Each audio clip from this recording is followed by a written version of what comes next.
Bismillahirrahmanirrahim. Assalamualaikum warahmatullahi wabarakatuh. Baiklah anak-anakku sekalian, pada kesempatan ini Bapak akan menjelaskan tentang sumber-sumber energi. Dalam hal ini ada dua jenis sumber energi, yaitu yang pertama sumber energi terbarukan, dan yang kedua sumber energi tak terbarukan. Bapak akan membahas salah satu saja, yaitu energi terbarukan. Energi terbarukan adalah bentuk energi yang dihasilkan dari sumber daya alam seperti angin, matahari, panas, hujan, panas bumi, dan air pasang.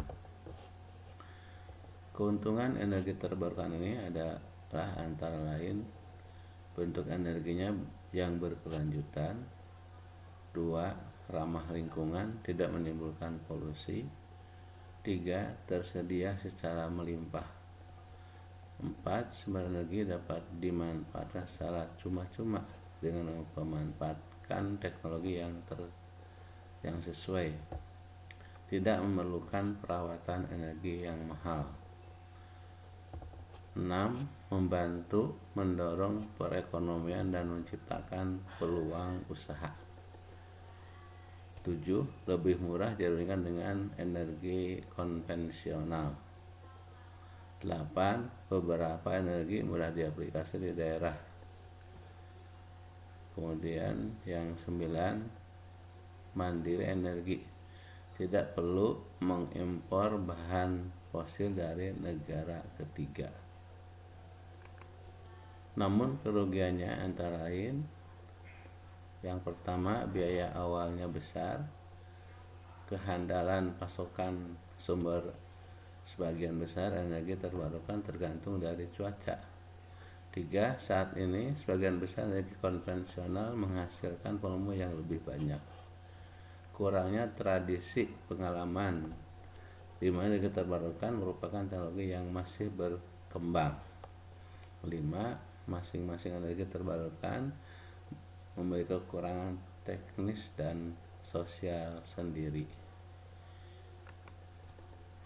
Nah, ini contoh gambar tentang produk penghasil energi terbarukan. Di antaranya ini ya, bisa dilihat sendiri.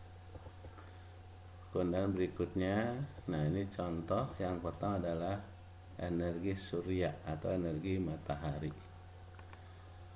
Matahari merupakan energi yang luar biasa, terbit setiap hari di berbagai negara. Kita menggunakan matahari untuk mendefinisikan hari yang diperlukan oleh setiap makhluk hidup untuk tumbuh.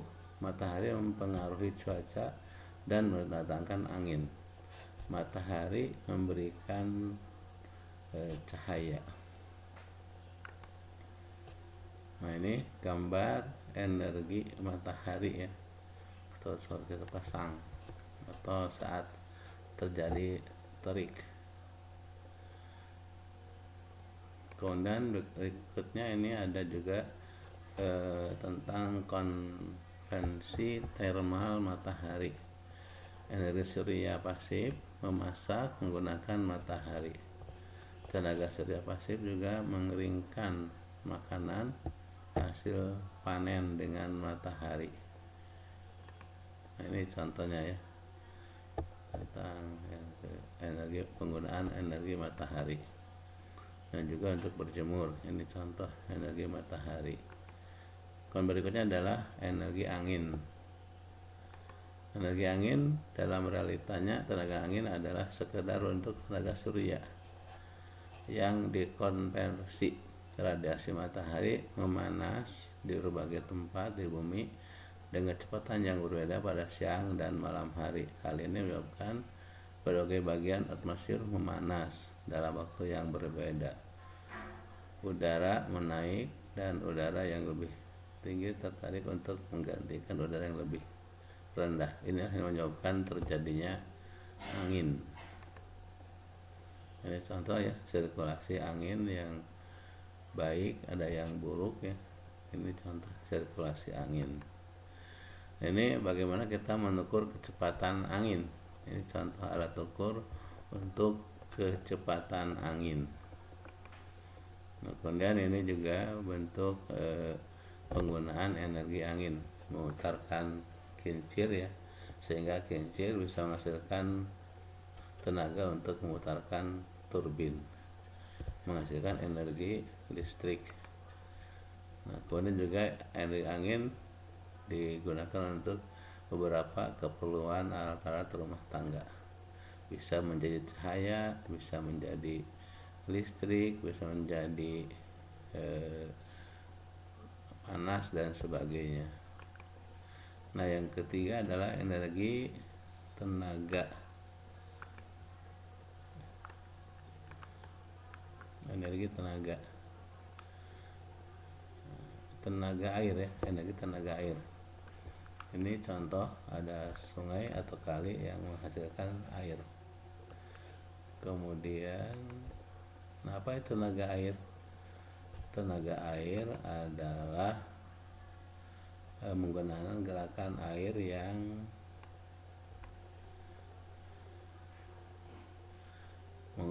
ada pengaruh gaya gravitasi yang diberikan pada substansi yang 1000 kali lipat berarti berat daripada udara, sehingga tidak perlu aliran air, ia akan tetap mampu menghasilkan sejumlah air yang besar.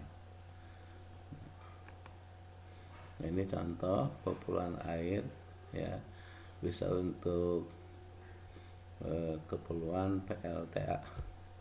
Ada PLTA pico, mikro, mini, kecil, dan skala penuh. Nah, ini juga beberapa pembangkit listrik yang memerlukan sirkulasi air. Nah, itu barangkali untuk pertemuan kita hari ini. Terima kasih. Anak-anak sekalian, wassalamualaikum warahmatullahi wabarakatuh.